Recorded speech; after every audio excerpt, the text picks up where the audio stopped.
Good morning, happy morning to everyone. Welcome again to my YouTube channel, My Kitchen Garden.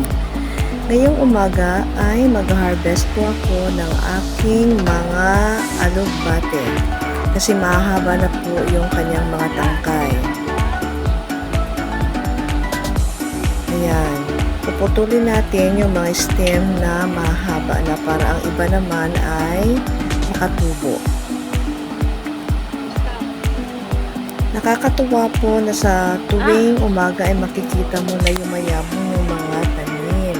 Yan. Ang alugbati po ay isa po talaga ito sa pinaka-paborito kong gulay. Kaya pinapadami ko po ito sa garden ko.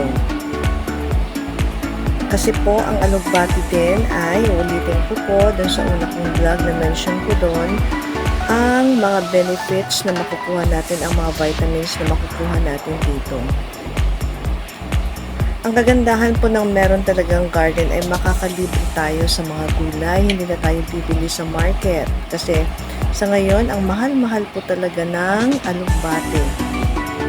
Promise, dito sa amin ang mahal-mahal. Ano, nakakuha ko ng isang tali. Yan.